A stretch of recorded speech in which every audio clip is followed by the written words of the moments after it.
आ रहे हैं।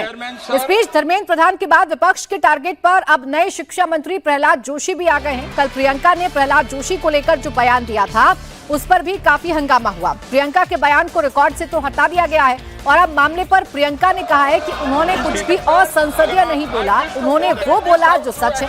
अगर सच बोलने की सजा दी जाती है तो दी जाए, वो सच बोलती रहेंगी। ये तरीका ठीक नहीं है, या तो आप सदन में चर्चा कर लीजिए। आप समझाइए अपने सदस्यों, प्लीज बैठिए, बैठिए प्लीज, बैठिए प्लीज, बैठिए प्लीज, बैठिए बैठिए। नो, आप उनके वकील मत बनो, वो खुद समझते हैं। चलो बैठिए आप, पहले आप बैठिए, सब बैठिए, आप बैठिए, आप प्लीज बैठिए ना, ये तरीका ठीक नहीं, बैठिए प्लीज।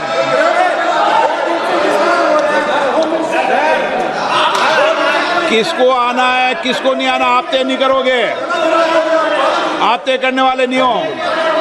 जिन मान्य सदस्यों का, जिस मान्य मंत्री जी का विधेयक है वो यहाँ पर उपस्थित है, जिससे पार्लियामेंट नहीं चलती है।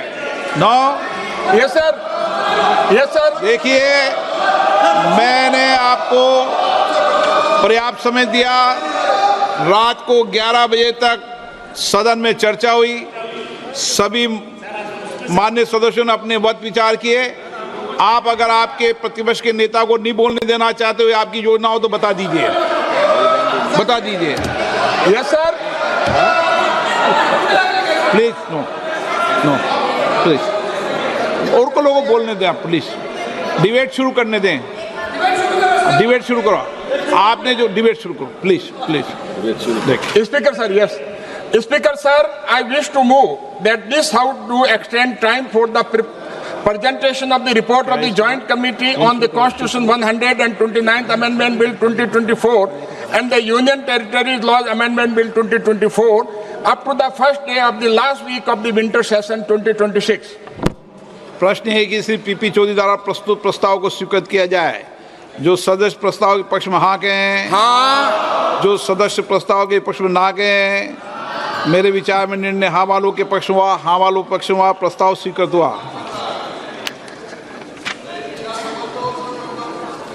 अब दिलेश्वर कामत जी हैं, एक मिनट रुकिए, पर एक ले लें। Item number 14 Nityanand Rai.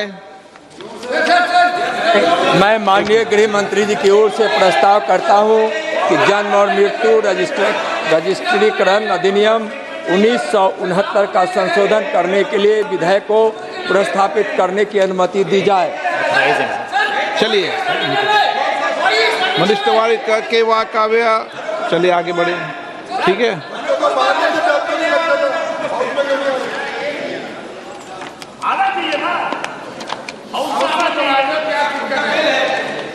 लोक परीक्षा प्रश्न है कि विधेयक को प्रस्तावित करने की अनुमति प्रदान की जाए। जो सदस्य इसके पक्ष में हाँ गए, जो सदस्य विरोध में ना गए। मेरे विचार में निर्णय हाँ वालों के पक्ष में, हाँ वालों के पक्ष में अनुमति प्रदान की जाती है। माननीय मंत्री जी अब विधेयक प्रस्तावित करें।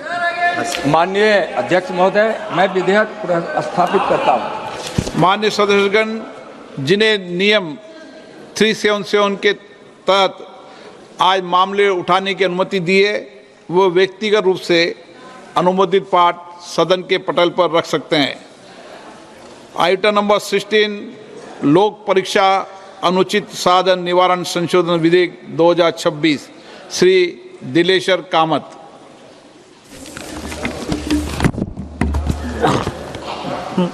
माननीय अध्यक्ष महोदय, आपने मुझे महत्वपूर्ण लोक परीक्षा अनुचित साधन निवारण संशोधन विधेयक 2026 पर चर्चा में भाग लेने का अवसर दिया, इसके लिए मैं आपका आभारी हूं। साथ ही इस विधेयक का मैं समर्थन करता हूं। महोदय, मैं माननीय प्रधानमंत्री श्री नरेंद्र मोदी जी का हृदय से आभार व्यक्त करता हूं कि उन्होंने विद्यार्थियों एवं युवाओं के उज्जवल भविष्य हेतु शिक्षा स्थिति को मजबूत एवं गुणवत्ता और पारदर्शिता बनाने के साथ तकनीकी शिक्षा क्षेत्रों की अवसंरचना को मजबूत बनाने के लिए सार्थक रूप से इस विधेयक को लाने का काम किया है। प्रधानमंत्री जी के दूरदर्शी राष्ट्रहित के सार्थक नीतियों से प्रेरित शैक्षणिक क्षेत्रों को मजबूत बनाकर विकसित भारत बनाने के लिए महत्वपूर्ण लोक परीक्षा अनुचित साधन निवारण अधिनियम 2024 में संशोधन कर भारत के भविष्य को संवारने का कार्य किया है। इस फैसले से देश के युवाओं को एनडीए सरकार के प्रति उम्मीद और दृढ़ विश्वास जागृत हुआ है।